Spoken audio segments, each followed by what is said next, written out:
성도 여러분 안녕하셨습니까? 오늘도 이 거룩한 성일 주님전을 찾으신 여러분 모두를 진심으로 환영합니다. 먼저 하나님 말씀 출애굽기에 있는 말씀 봅니다. 출애굽기 16장 오늘 1절부터 12절 좀 길지만 같이 교독하시겠습니다. 제가 먼저 읽겠습니다. 이스라엘 자손의 온 회중이 엘림에서 떠나 엘림과 시내산 사이에 있는 신광야에 이르니 애굽에서 나온 후 둘째 달 15일이라. 이스라엘 자손 온 회중이 그 광야에서 모세와 아론을 원망하여 이스라엘 자손이 그들에게 이르되 우리가 애굽 땅에서 고기 가마 곁에 앉아 있던 때와 떡을 배불리 먹던 때 여호와의 손에 죽었더라면 좋았을 것을 너희가 이 광야로 우리를 인도하여 내어 이 온 회중이 주려 죽게 하는도다.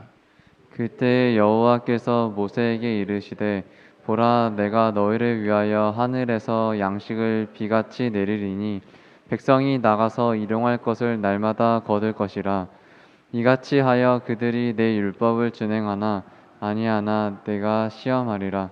요새째 날에는 그들이 그 거둔 것을 준비할지니 날마다 거두던 것에 갑절이 되리라.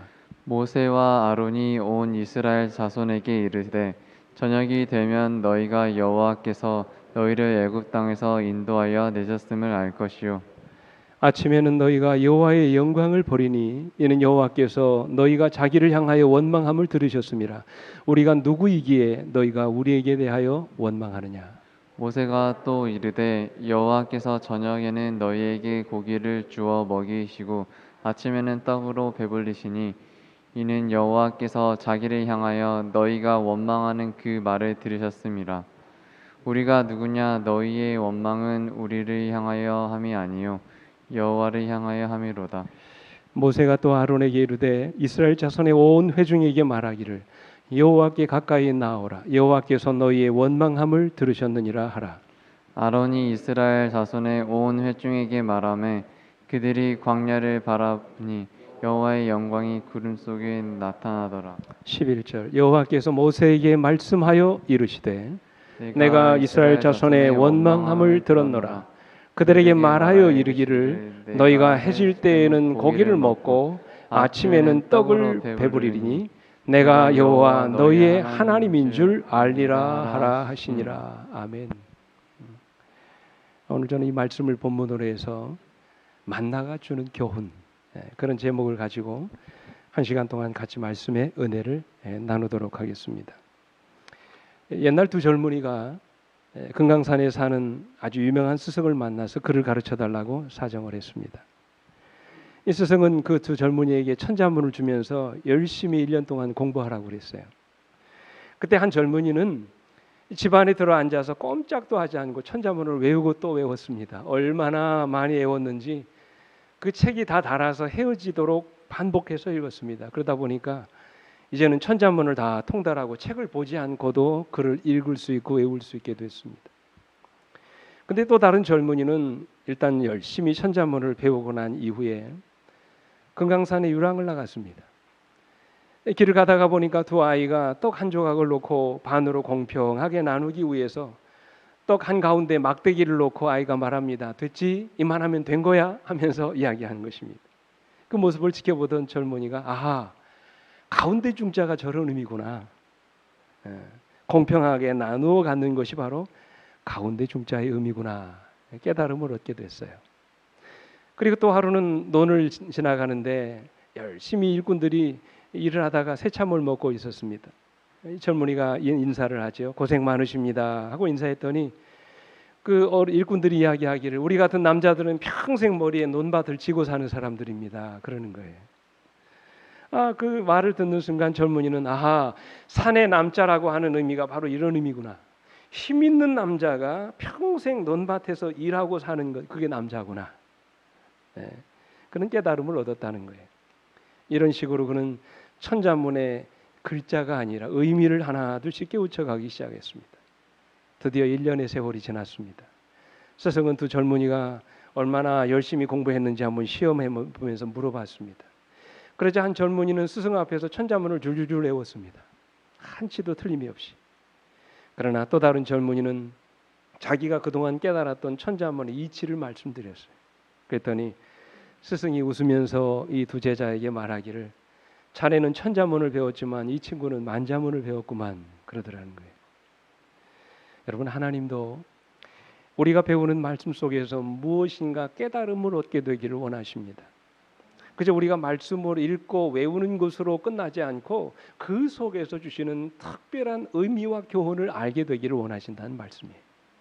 그래서 로마서 15장 4절에서 바울은 이렇게 말씀하시죠. 무엇이든지 전에 기록한 바는 우리의 뭐를 위해서 기록됐다고요? 교훈을 위해서 기록됐다 말씀을 하셨어요. 한 말씀도 그냥 주어진 말씀이 없다는 것입니다. 성경에 기록된 모든 말씀들이 다 우리의 영적인 교훈을 위해서 주신 말씀이라는 거예요. 그러기 위해서 우리가 오늘 또 하나님이 주시는 말씀 속에서 우리를 향하여 주시는 말씀의 교훈이 의미가 무엇인지를 깨달으셔야 돼요. 그죠?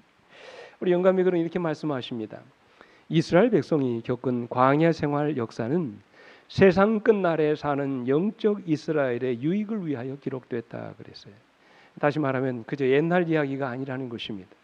예전에 경험한 그들의 경험이지만 그들의 경험을 통해서 오늘 이 마지막 시대를 살아가는 여러분과 저에게 뭔가 깨달음을 주고 교훈을 주기를 원해서 이 말씀을 기록하게 하셨다는 말씀이에요. 그러면서 이어지는 말씀 이렇게 말씀하세요.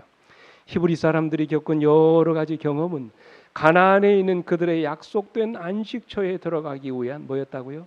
준비학교였다.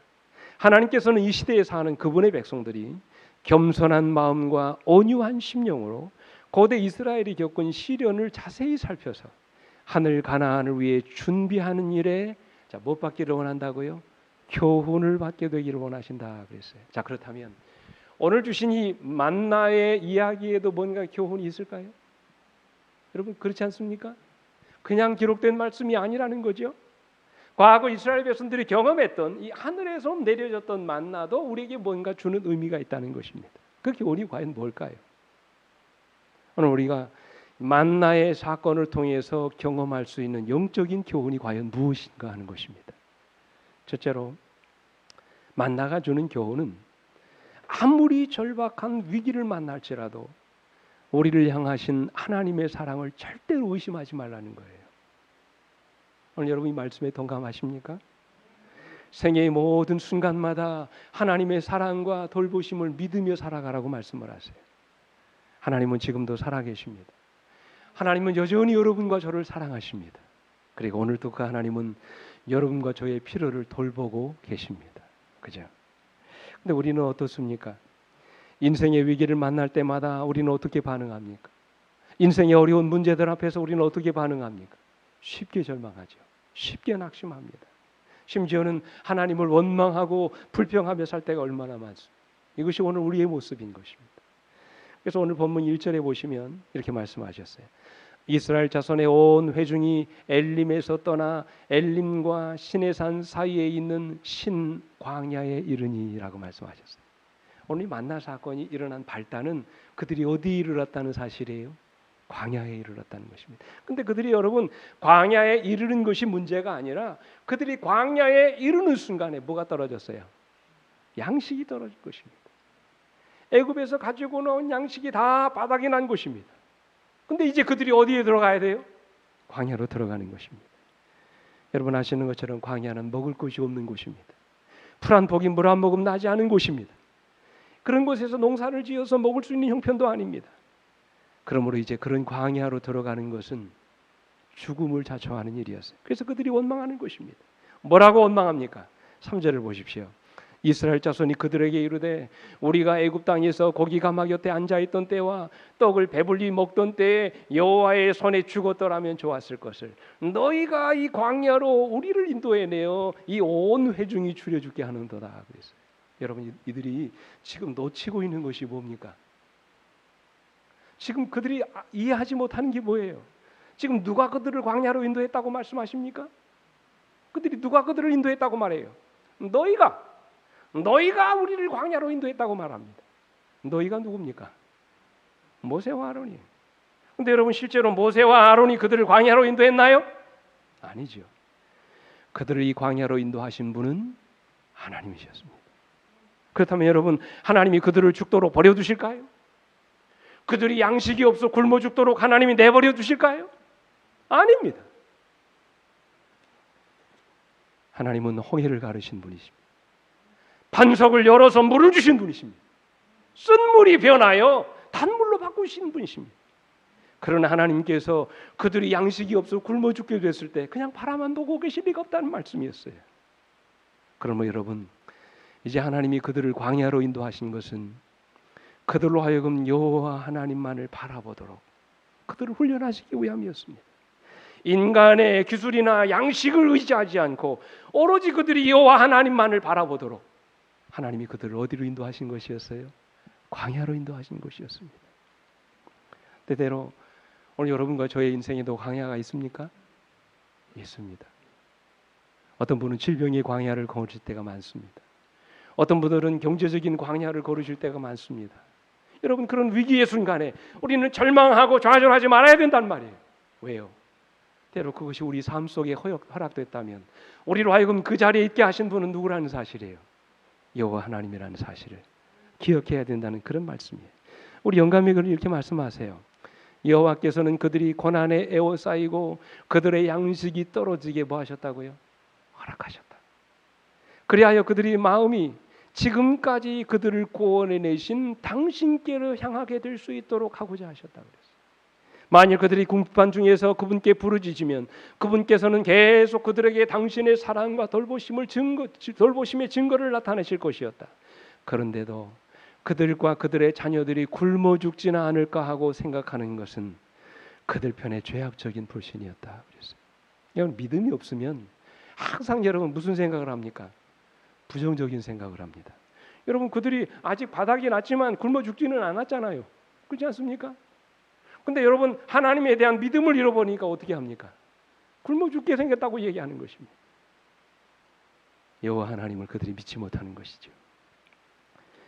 감리교를 창설했던 존 웨슬리라고 하는 사람의 이야기가 있습니다. 이분은 성공의 성직자 아들이었고 그 당시 영국의 가장 명문 대학이었던 옥스퍼드 대학을 엘리트로 가장 수석으로 졸업한 사람이었어요. 이분도 나중에 성공의 성직자가 되고 아메리카 인디언들을 대상으로 선교하기 위해서 이제 미국에 있는 조지아로 여행을 합니다. 근데 이분이 대서양을 건너서 항해하는 동안 큰 풍랑을 만나게 돼요. 거의 죽음 직전까지 이르게 됩니다. 그 와중에서 그가 공포에 떨었다고 그랬습니다. 근데 여러분, 그 같은 배 안에 타고난 또 다른 그리스도인들이 하나님을 찬송하며 마음의 평정심을 잃지 않은 무리들이 있었습니다. 그들의 모습을 보면서 굉장한 감동을 받아. 야, 도대체 저들이 누군가? 저들이 믿는 하나님은 과연 어떤 분이신가? 마음의 도전을 받게 됩니다. 그리고는 풍랑이 가라앉아 그 중에 있는 한 사람에게 다가가 물었습니다. 당신들은 풍랑이 두렵지 않습니까? 물어요. 그때 그 중에 있는 한 무리가 이런 말을 하지요. 아니, 살아계신 주님이 우리와 함께 계시는데 뭐가 두렵습니까? 그러는 거예요. 이 말이 그에게는 충격이었습니다. 똑같은 믿음을 갖고 있는 사람이었어요. 그런데 나는 왜 그런 믿음이 없는가? 그 자리에서 절망하지요. 이제 웨슬리는 조지아에 도착해서 2년 동안 열심히 복음을 전합니다. 근데 그만 그의 복음이 실패로 돌아가요. 시리에 빠져서 다시 영국으로 돌아가는 배를 타고 또 다시 고국으로 돌아갑니다. 그런데 참 우연하게도 그는 배에서 또 다시 큰 풍랑을 만납니다. 죽음의 공포에 떨게 됩니다. 그때의 심경을 웨슬리는 이렇게 기록했습니다. 나는 인디언들을 구원하기 위해 아메리카로 갔었다. 그러나 나는 누가 나를 구원할 것인가? 이 불신앙의 악한 마음에서 나를 건져줄 자가 누구인가? 나는 분명히 종교를 갖고 있다. 나는 위험이 없을 때에는 나 자신을 믿는다. 그러나 죽음의 위험이 가까이 올 때에는 나의 마음은 공포에 빠진다. 아, 누가 나를 이 죽음의 공포에서 구원해 줄 것인가? 그는 자서전에서 이런 고백을 했어요. 훗날 그는 영국에 도착한 후에 올드게이트라고 하는 그 거리에 있는 한 모라비안 교도의 집회에 참석했는데 그 집회에 참석해서 말씀을 듣는 중에 그의 마음속에 성령이 임하십니다. 그 자리에서 그는 살아계신 하나님을 경험하고 비로소 그는 진정한 거듭난 그리스도인으로 변화됩니다. 그 성령이 충만해졌어요. 그래서 그가 감리교를 창설했고 복음 전파에 온 힘을 다 쏟았습니다. 매년 12,800km를 여행하면서 1,000번의 설교를 했습니다. 평생 40만 킬로를 다니면서 4만 번 이상의 설교를 했습니다. 수없이 많은 영혼들이 그가 전하는 전도를 듣고 예수 믿고 구원받게 됐어요. 영국 사회를 복음화시켰고 세계를 그리스도께로 인도하는 일에 정말 위대하게 쓰임받는 하나님의 종이 됐어요. 여러분, 누가 그를 이렇게 변화시켰습니까? 웨슬리는 이런 말합니다. 인생의 광야에서 내가 하나님을 만났기 때문이라고 말합니다. 살아계신 하나님을 그가 경험했던 것입니다. 훗날 그가 마지막 임종의 자리에서 이런 유명한 고백을 하지요. 세상에서 가장 좋은 것은, 세상에서 가장 위대한 것은 하나님이 우리와 함께 계신다는 사실이다. 오늘 여러분 약속을 믿으십니까? 사랑하는 성도 여러분, 왜 두려워하십니까? 무엇을 염려하십니까?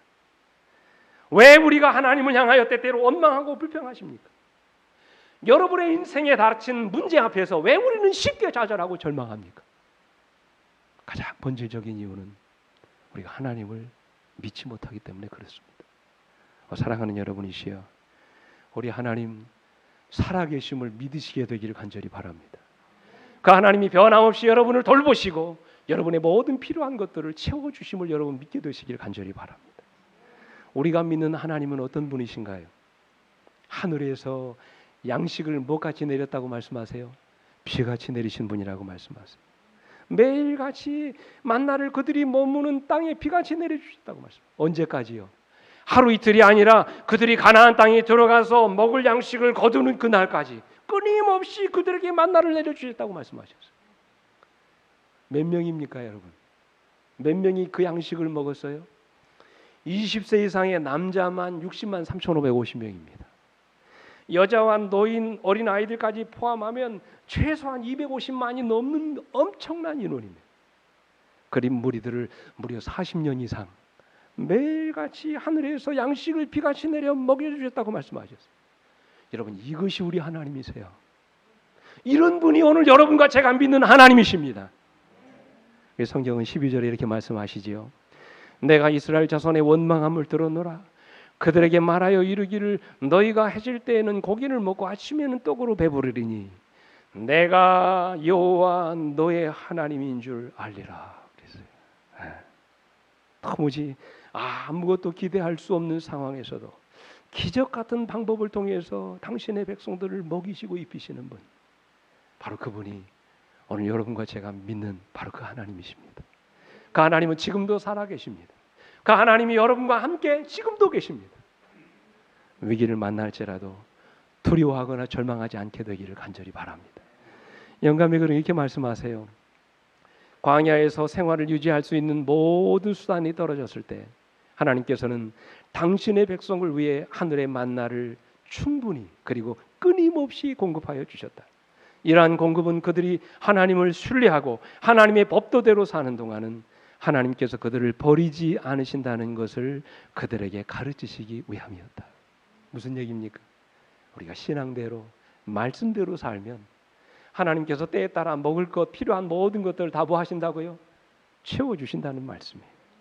영감이 그렇게 말씀하세요. 예수님은 우리의 친구이시다. 온 하늘은 우리의 행복에 관심을 가지고 있다. 우리의 근심과 공포는 하나님의 성령을 뭐 하시게 한다고요? 슬프시게 한다. 우리는 우리를 초조하게 하고 피곤하게 만들 뿐 시련을 견디는 데 도움이 되지 못하는 근심과 걱정에 빠져서는 안 된다 말씀을 하셨어요. 그러면 여러분, 우리가 아무리 절망적이고 암담한 상황에 놓여 있다 할지라도 그 하나님을 믿고 끝까지 신뢰하시게 되기를 간절히 바랍니다. 하나님의 능력을 의심하거나 불평하지 말고 하나님의 인도하심을 믿음으로 이 어려운 고난의 순간들을 견디고 이기시게 되기를 간절히 바랍니다. 둘째로 만나가 주는 교훈은요, 우리가 살아가는 모든 것이 다 하나님의 은혜라고 말씀을 하세요. 오늘 여러분 이 말씀에 동의하십니까? 평소에는 모릅니다. 그죠? 내가 지금 이렇게 살아가는 것이 하나님의 은혜인지 몰라요. 근데 언제 알까요? 잃어버렸을 때. 그죠? 하나님의 은혜였구나. 그 사실을 압니다. 그러므로 여러분, 하나님이 이스라엘 백성들에게 내려주셨던 이 만나는 단지 그들의 생명을 유지시켜 주기 위해 내려졌던 양식이 아니라 그들이 매일같이 하나님의 은혜를 잊고 사는 존재임을 깨우쳐 주시는 하늘의 양식이었던 것입니다. 오늘 4절 말씀을 보십시오. 그때 여호와께서 모세에게 이르시되 보라 누가요? 중요합니다. 보라 누가요? 내가 너희를 위하여 하늘에서 양식을 비같이 내리리니 백성이 나가서 일용할 것을 날마다 거둘 것이라 그랬어요. 중요한 말씀이 있습니다. 누가 주시겠다는 거예요? 내가 누굽니까? 하나님이시죠. 하나님이 내려주시겠다는 거예요. 그러니 너희는 어떻게 이 양식을 주우라고요? 어떻게 주우라고 그랬습니까? 날마다 주우라고 말씀하셨어요. 매일 아침마다 나가서 그날 먹을 양식을 거두라고 말씀하셨어요. 질문 드리겠습니다. 왜 그렇게 하셨을까요? 왜 하나님이 만나를 매일 거두게 하셨을까요? 한꺼번에 다 주시면 안 되나요? 하루에 한 달치 다 주시면 안 됩니까? 한꺼번에 1년 먹을 거 한꺼번에 다 주시면 안 되나요? 왜 하나님께 그렇게 하셨을까요? 오늘 성경에 보니까 만나가 하루 지나면 그 뒷날 어떻게 한다고 그러세요? 썩어서 못 먹게 된다고 말씀하셨죠. 그래서 그들로 하여금 날마다 그날 먹을 양식을 구하게 하셨다고 그랬어요. 왜 그렇게 하셨나 하는 거예요. 궁금하지 않나요? 당연한 게 아닙니다. 매일같이 아침마다 나가서 그들이 양식을 구하도록 만든 이유가 있다는 말씀이에요. 그것이 무엇입니까? 그 이유는 그들이 하나님의 은혜로 살아가는 자들임을 잊어버리지 않도록 하기 위해서예요. 그들이 매일 아침마다 그날 먹을 양식을 거두어 드리면서 무슨 생각을 했을까요? 내가 오늘 또 이렇게 먹고 살 수 있는 것 다 하나님이 주시는 은혜 때문이다. 늘 이 사실을 기억하고 살아가게 하기 위한 것이었어요. 하나님의 은혜가 아니면 나는 단 하루도 살아갈 수 없는 연약한 존재인 것을 그들로 하여금 아주 뼈저리게 깨닫도록 하기 위해서 하나님께서 매일같이 거두게 하셨어요. 여러분 한번 생각해 보십시오. 우리가 하나님으로부터 받지 않은 것이 무엇입니까? 이 사람이 우리가 입고 먹고 살아가는 모든 것들이 다 뭐한 것 줄 알아요? 내가 수고해서 얻고 살아가는 것 같지만 사실 다 여러분 하나님의 은혜로 주시는 것들이에요. 아닙니까? 하나님이 나에게 생명 주지 아니하시면 내가 어떻게 장사를 합니까? 하나님이 나에게 건강 주지 아니하시면 내가 어떻게 직장을 생활합니까? 하나님이 때에 따라 햇빛을 주시고 비를 내려주지 아니하시면 어떻게 농부가 과실을 맺겠습니까? 하나님이 나에게 건강 주지 아니하시고 나에게 생명을 주지 아니하시고 오늘도 내가 호흡하며 살아갈 수 있는 이 산소를 주지 아니하시면 이 땅에 존재할 수 있는 사람은 단 한 사람도 없는 거예요. 그러므로 여러분 우리가 살아가는 모든 것들이 다 하나님의 은혜인 것입니다. 그래서 바울은 뭐라고 말했어요? 사도행전 17장 28절에 우리가 그를 힘입어 살며 기동하며 존재하느니라. 내가 움직이는 것, 내가 살아있다라고 하는 것 다 하나님이 나에게 주신 은혜 때문이라는 말씀이에요. 우리가 그분에 다 뭐라고요? 소생이라고 말씀을 하세요. 여러분 혹시 이 증상을 아십니까? 제가 얼마 전에 이 비루관 협착증을 앓고 있는 한 분을 좀 알게 됐는데 이 비루관 협착증이라고 하는 것은 여러분 우리 눈이 이렇게 깜빡깜빡할 때마다 이 눈물이 있지 않으면 어떻게 될까요? 여러분 그런 경험이 있으십니까? 눈물샘이 막혀가지고 막 뻑뻑해가지고 매일같이 이게 그 눈물 인공 눈물 집어넣으시는 분 있잖아요. 우리 아들도 그러는데 그런 분 있지 않습니까? 근데 눈물샘에서 눈물이 나오게 되면 이 비루관이라고 하는 통로를 통해서 코와 입으로 자연히 스며들어가도 없어진다는 거예요. 근데 비루관 협착증, 다시 말하면 눈물이 내려가는 통로가 막히게 되면 눈물이 넘쳐가지고 계속해서 눈물을 흘리게 됩니다. 자고 일어나면 눈곱이 낍니다. 불편해서 살 수가 없는 거예요. 그래서 이분이 이런 고백을 했어요. 비루관이 고장이 나고서야 당연하다고 생각했던 몸의 기능들이 하나님의 은혜임을 깨닫게 되었다. 일상에서 당연하게 여겨졌던 것들이 하나님의 은혜임을 비로소 그가 알게 됐다. 우리가 그런 경험들을 하지 않습니까, 여러분? 간혹 그렇습니다, 여러분. 지금도 우리의 일상은 계속되고 있습니다. 그날이 그날 같고 지루한 어제의 반복처럼 느껴지지만 그 속에는 너무나도 소중한 하나님의 은혜가 숨겨져 있다는 사실을 여러분 기억하시기 바랍니다. 우리가 그 은혜로 오늘도 하루하루를 사는 거예요. 그죠? 근데 문제는 우리가 너무나도 쉽게 하나님의 은혜를 자주 잊어버린다는 거예요. 여러분 만나가 무슨 뜻인 줄 아세요? 성경의 이름 만나 그러잖아요. 만나가 무슨 뜻입니까? 만나 이름의 뜻이 뭐냐면 이게 뭐지? 그런 뜻이에요. 갑자기 하늘에서 양식이 내리니까 얼마나 신기하고 감사합니까? 그러니까 만나를 주어가지고 양식을 거두어 드리는 사람들이 한결같이 하는 말이 뭐예요?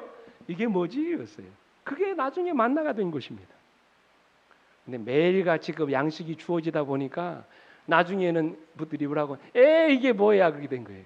이게 뭐지가 뭘로 된 거예요? 이게 뭐야 그렇게 된 거예요. 때로 우리의 삶 속에 내가 받은 은혜를 잊어버리게 되면 우리의 삶 속에 남는 것은 무엇밖에 없다고요? 불평과 원망밖에 없다는 것입니다. 영감의 글은 이렇게 말씀하십니다. 그분께서 그들을 위하여 행하신 모든 것을 생각하고 비추어 하나님께 대한 믿음을 가졌더라면 그들은 불편과 결핍과 쓰라린 고통까지도 기쁨으로 참았을 것이다. 그러나 저들은 그분의 능력의 증거들을 계속 보지 않으면 더 이상 여호와를 신뢰하려고 하지 않았다. 그랬어요. 조금만 불편해도 원망하고 불평하는 것입니다. 그 이유가 뭡니까? 이어지는 영감에 그렇게 말씀하세요. 그들은 애굽에서의 지긋지긋했던 종살이를 뭐했다? 잊어버렸다. 보세요. 어떤 말씀이 반복됐는지. 그들은 그들을 속박에서 구원하시기 위하여 나타내신 하나님의 선하심과 능력을 잊어버렸다. 그들은 멸망시키는 천사가 모든 애굽의 초태생을 죽일 때 어떻게 그들의 자녀들의 목숨이 보존되었는지를 잊어버렸다. 그들은 홍해에서 나타난 하나님의 장엄한 능력 역시 잊고 있었다. 그들은 바다 가운데 열린 길을 따라 안전하게 건넜으나 그들을 추격하던 원수의 군대는 바닷물에 잠겨버렸던 일을 까맣게 잊고 있었다. 그들은 오로지 눈앞에 당면한 불편과 시련만을 보고 느낄 뿐이었다. 그래서 우리가 하나님의 은혜를 잃어버리면 이렇게 삭막한 인생이 되어버리는 거예요. 그래서 만나를 주신 이유가 바로 그겁니다. 우리가 살아가는 모든 것들이 다 하나님의 뭐라고요? 은혜의 힘을 잊어버리지 말라는 것이에요. 그래서 선지자가 말씀하십니다. 우리는 같이 읽어볼까요? 시작. 우리는 주님께서 우리를 인도해 오신 길과 우리의 과거 역사를 통하여 주신 그분의 가르침을 잊어버리는 것 외에는 미래에 대하여 두려워할 것이 전혀 없다고 그랬어요. 그 유명한 시편 다윗은 시편 103편 1절로 2절에서 그렇게 이렇게 말합니다. 내 영혼아 여호와를 송축하라. 내 속에 있는 것들아 다 그의 거룩한 이름을 송축하라. 내 영혼아 여호와를 송축하며 그의 모든 은택. 오늘 내가 입은 은혜를 뭐 하지 말라고요? 잊어버리지 말라 말씀하세요. 사랑하는 성도 여러분, 아무리 힘들어도 하나님이 그동안 베풀어 주셨던 은혜를 잊어버리지 않게 되기를 간절히 바랍니다. 위기의 순간마다 여러분을 도우시고 함께 하셨던 그분의 손길을 여러분 결코 잊어버리지 않게 되기를 간절히 바랍니다. 우리에게 생명과 구원을 주셔서 당신의 아들을 이 땅에 보내셨던 우리 주님의 놀라운 사랑과 은혜를 잊어버리지 않게 되기를 간절히 바랍니다. 나 한 사람을 살려주시기 위하여 자신의 목숨까지도 버리셨던 우리 주님의 그 십자가의 사랑을 한순간도 잊어버리지 않게 되기를 간절히 바랍니다. 그 주님이 지금 뭐하고 계세요? 살아계십니다. 그리고 여러분 곁에 계십니다. 그리고 여러분의 삶을 돌보고 계십니다. 우리가 무엇을 두려워하겠습니까? 매일 하나님이 베풀어 주신 은혜에 감사하며 살아가시는 여러분과 제가 되기를 간절히 바랍니다. 마지막으로 만나가 주는 교훈은 사람이 떡으로만 사는 존재가 아님을 깨우쳐 주시는 것입니다. 여러분 이스라엘 백성들에게 있어서 만나는 그들에게 있어서 뭐와 같은 것입니까? 생명과도 같은 것이죠. 여러분 밥이 곧 생명 아닙니까? 양식이 떨어지면 어떻게 돼 있어요? 죽게 돼 있잖아요. 그래서 그들은 만나를 통해서 삶의 활력을 얻고 움직일 수 있는 힘을 얻었습니다. 그들이 만나를 먹음으로 그들은 힘겨운 광야길을 걸을 수 있게 됐던 것입니다. 한마디로 만나는 그들의 삶의 전부였습니다. 생명줄이었어요. 그런데 우리 하나님께서 이스라엘 백성들에게 만나를 거두지 말라고 한 날이 하나 딱 있었습니다. 그죠? 여섯째 날에는 하루에 한 오멜씩 매일같이 거두지만 그날은 거두지 말라고 그랬어요. 맨 마지막 여섯째 날 갑절의 만나를 거두라고 말씀하시면서 다른 날들은 하루에 한 오멜씩 다 거두게 하시고 그날은 거두지 말라고 말씀하셨어요. 어느 날입니까? 안식일이었죠. 23절 말씀 보십시오. 모세가 그들에게 이르되 여호와께서 이같이 말씀하셨느니라. 내일은 휴일이니 여호와께 거룩한 안식일이니라. 너희가 구울 것은 굽고 삶을 것은 삶고 그 나머지는 다 너희를 위하여 아침까지 간수하라. 이 놀라운 이야기입니다. 안식일에는 그들이 이 만나를 거두러 나가지 않았다는 말씀이에요. 대신에 하나님은 여섯째 날에 갑절의 만나를 내려주셨다고 말씀하셨어요. 그래서 이스라엘 백성들이 여섯째 날에는 미리 구울 것은 굽고 삶을 것은 삶았다고 그랬습니다.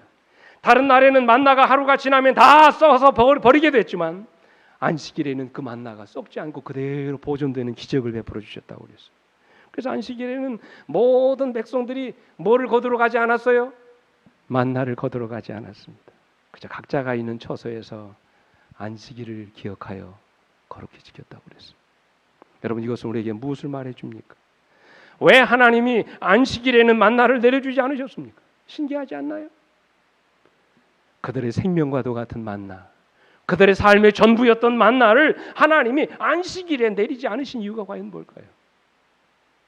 그 이유는 사람이 떡으로만 사는 존재가 아님을 가르쳐 주시기 위해서 그래요. 그저 평생 일만 하고 돈을 버는 기계가 아님을 이 안식일을 통해서 가르쳐 주기를 원하셨던 것입니다. 그래서 신명기 8장 3절에 보면 너를 낮추시며 너를 줄이게 하시며 또 너도 알지 못하며 내 조상들도 알지 못하던 만나를 내게 먹이신 것은, 보세요, 사람이 떡으로만 사는 것이 아니요 여호와의 입에서 나오는 모든 말씀으로 사는 줄을 내가 알게 하려 함이라. 안식일은 육신의 생명이 아니라 영혼의 생명을 거두는 날이었습니다. 그래서 하나님은 안식일에는 오로지 하나님의 말씀을 듣도록 만나를 내리지 않으셨던 것입니다. 그들의 마음이 오로지 하늘을 향하여 그들에게 주시는 하나님의 말씀을 듣도록 그들의 시간을 구별하게 하신 것입니다. 그래서 여세 동안은 하나님의 축복이 눈에 보이는 만나를 통해서 내려졌지만 안식일에는 하나님의 축복이 눈에 보이지 않은 하나님의 말씀을 통해서 부어지게 하셨던 것입니다. 오늘 여러분 이 말씀을 믿으세요? 지금 이 시간도, 지금 이 거룩한 하나님의 시간 속에서 여러분과 저에게 말씀하시는 이 놀라운 영의 말씀이 오늘 여러분과 저의 삶 속에 놀라운 축복으로 임하시는 줄 여러분 믿으시게 되기를 간절히 바랍니다. 그래서 이스라엘 백성들은 안식일에는 육의 양식을 거두기 위해서 밖으로 나가지 않고 오로지 그날은 하나님의 말씀을 듣기 위해서 모여 있었던 것입니다. 이유가 무엇일까요? 사람이 떡으로만 사는 존재가 아님을 그들이 믿었기 때문입니다. 오늘 여러분, 하나님이 우리에게 안식일을 주신 목적이 무엇입니까? 왜 우리가 이날 쉬어야 합니까? 우리가 안식을 하는 이유가 뭡니까? 피곤해서요?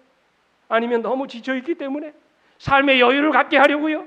아니면 앞으로 있을 한 주간을 우리가 준비하도록 하나님이 우리에게 안식일을 주신 걸까요? 아닙니다. 여러분, 안식일은요 그저 막간이 아니라 창조의 절정이에요. 그죠? 우리가 이날에 하던 일을 중단하고 쉬는 더 중요한 이유가 있어요. 이 날에 누구 만나러 오는 것입니까? 하나님 만나러 오는 거예요. 그 하나님을 만나서 그분으로부터 생명의 말씀을 듣기 위해서 우리가 이날 쉬는 것입니다. 우리의 존재가 하나님으로부터 왔고 우리가 그분으로부터 끊임없이 말씀을 듣지 않으면 살아갈 수 없는 존재이기 때문에 이날 쉬는 것입니다. 내 존재를 있게 하신 그분, 나에게 생명을 주신 하나님, 그 하나님이 당신의 목숨을 버리시면서까지 나를 사랑하신 분이라는 사실을 알기 때문에 우리 일을 중단하는 거예요. 그리고 그분 앞에 와서 그분이 나에게 주시는 말씀을 듣는 것입니다. 왜요? 그래야 내 영혼이 살기 때문에 그래요. 그래야 내가 안식이 주는 축복을 받기 때문에 그렇습니다. 그래야 내가 세상을 이길 수 있는 힘을 얻게 되기 때문에 그렇습니다. 그래야 내 안에 영원한 생명이 자리 잡기 때문에 그렇습니다. 그래서 하나님은 영감에 그래서 이렇게 말씀하세요. 하나님께서는 지금도 이스라엘 시대처럼 당신의 성일이 거룩하게 준수되기를 요구하신다. 히브리 사람들에게 주어진 그 명령은 여호와께서 모든 그리스도인들에게 주신 명령으로 간주되어야 한다. 어떤 경우에라도 우리 자신들의 사무가 거룩한 시간을 침해하도록 허락지 말아야 한다. 오늘 여러분, 우리 인간이 떡으로만 사는 존재가 아님을 다시 한번 기억하시게 되기를 간절히 바랍니다. 매 안식일을 거룩히 구별하여 그날로 하나님의 말씀을 양식으로 삼는 여러분과 제가 되기를 간절히 바랍니다. 그 말씀을 통하여 영적인 힘을 얻고 세상을 이길 수 있는 능력을 얻게 되시기를 간절히 바랍니다. 이 날에 여러분 목숨을 거셔야 돼요. 어떻게 보면. 왜요? 이 날을 통해서 하나님께서 여러분과 저를 축복하시기 때문에 그렇습니다. 여러분, 미국의 하루 대통령이라는 이야기 혹시 들어보셨습니까? 미국의 12대 대통령이던 제커리 테일러라고 하는 사람이 있습니다. 이분이 아주 신실한 그리스도인이었는데 미국의 대통령으로 이렇게 이분이 이제 선거에서 당선됐습니다. 드디어 이제 대통령 취임식 하는 날이 발표됐는데 1849년 3월 4일, 소위 그들이 말하는 주일이었습니다. 우리는 안식일을 지키지만 이 당시 이제 이분들은 다 어느 날 지킵니까? 일요일을 지키는 날. 근데 이분이 반대합니다. 내가 취임하는 날이 주일인 것은 나는 허락할 수 없다. 주일은 하나님께 예배해야 된다. 이날 내가 대통령으로 취임할 수 없다. 끝까지 거절합니다. 할 수 없다는 것입니다. 모두 다 설득하고 언론도 설득했지만 그는 이렇게 얘기합니다. 주일은 하나님을 예배하는 날인데 어떻게 이 날에 하나님을 예배하지 않고 대통령으로 취임을 하겠느냐? 안 된다. 할 수 없다고 그랬어요. 대통령을 하지 않으면 안 했지. 나는 이 날에 결코 취임식을 할 수 없다. 그랬어요. 그래서 미국 상원에서 고민한 끝에 결정을 내렸어요. 3월 4일 낮 12시부터 5일 낮 12시까지 하루만 대통령 할 사람을 뽑은 것입니다. 그래서 EH라고 하는 사람이 하루 대통령으로 선출된 거예요. 그리고 두 번에 걸쳐서 미국 역사를 이끌어가는 위대한 대통령이 됐습니다. 여러분, 이런 대통령이 있었기에 그 나라가 복을 받은 거예요. 그 자손이 복을 받은 것입니다. 지금 말씀을 마칩니다. 사람은 떡으로만 사는 존재가 아닙니다. 우리는 하나님의 입으로 나오는 말씀으로 사는 자들입니다. 그러므로 안식일을 기억하여 거룩히 지키시게 되기를 간절히 바랍니다. 이날은 오로지 하나님의 말씀을 듣는 날로 여러분의 시간을 엄숙하게 구별하시게 되기를 간절히 바랍니다. 엿새 동안은 우리가 힘써 일하지만 이날만큼은 육신의 양식이 아닌 영혼의 양식으로 여러분의 빈 심령을 채우시게 되기를 간절히 바랍니다. 그래서 하나님이 주시는 놀라운 안식의 축복을 받아 누리시는 거룩한 시간이 되기를 바랍니다. 세상 걱정 다 뒤로 하고 오로지 이날만큼은 하나님과 교제하며 여러분의 빈 심령을 하나님이 주시는 말씀으로 채우셔야 돼요. 그때 하나님께서 여러분의 곳간에 만나가 썩어지지 않도록 보존되는 복을 허락하십니다. 우리 모두가 다 이런 복을 누리시게 되기를 간절히 바라면서 말씀 마치겠습니다. 함께 일어나셔서 찬양합니다.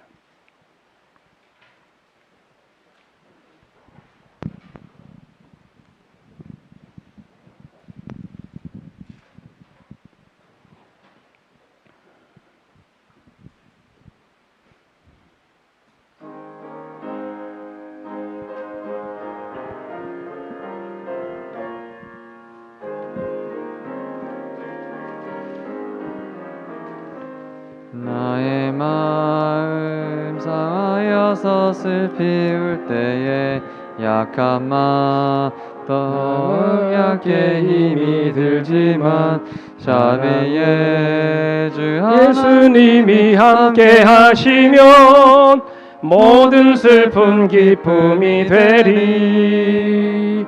내가 울 때 나의 주님 함께 우시고 약해질 때 강하여라 용기 주시며 내 곁에서 항상 함께 동행하시는 사랑의 주 예수님 보리. 나의 맘에 거센 풍파 험습할 때에 험한 길 가시밭길 아플지라도 구원의 주 예수님이 함께 하시면 모든 슬픈 기쁨이 되리. 나를 위해 모든 죄를 짊어지시고 십자가의 보혈로서 대속해 주사 한 마리의 흠이 없는 어린 양 대신 사랑의 주 예수님 보리. 천국 길은 좁고 좁아 힘이 들어서 외롭고 쓸쓸한 길 많을지라도 영원하신 하나님이 함께 하시면 모든 슬픔 기쁨이 되리.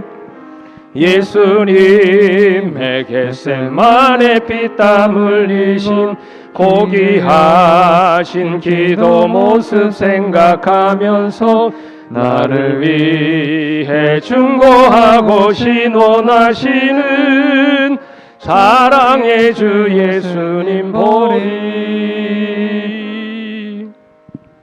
하늘에 계신 우리 아버지, 우리 하나님 살아계심을 믿습니다. 그 하나님이 여전히 우리를 붙들고 계심을 믿습니다. 그리고 그 하나님께서 때에 따라 우리의 필요한 모든 것들을 채워주실 것을 믿습니다. 내가 지금 광야의 길을 걷는다 할지라도, 내 삶의 경제적인 어려움과 궁핍이 있다 할지라도, 내가 지금 육신의 질병과 고통 가운데 산다 할지라도 여전히 나를 사랑하시는 하나님이 나와 함께 하심을 믿게 하여 주시옵소서. 내가 살아가는 모든 것들이 그분이 주시는 은혜로 살아가는 것임을 기억하게 하시고, 매 순간 그 하나님의 은혜를 의지하고 살아가는 종들이 되게 해 주시옵소서. 우리의 삶 속에서 하나님을 만나는 시간들을 고별하게 하시고, 그 시간 속에서 매일같이 말씀하시는 주님의 음성을 듣게 하여 주셔서 그 영의 말씀이 우리 영혼을 소생케 하고 이 험난하고 거친 인생을 살아가는 능력의 말씀들이 되게 해 주시옵소서. 오늘도 우리를 사랑하시는 놀라운 아버지의 사랑이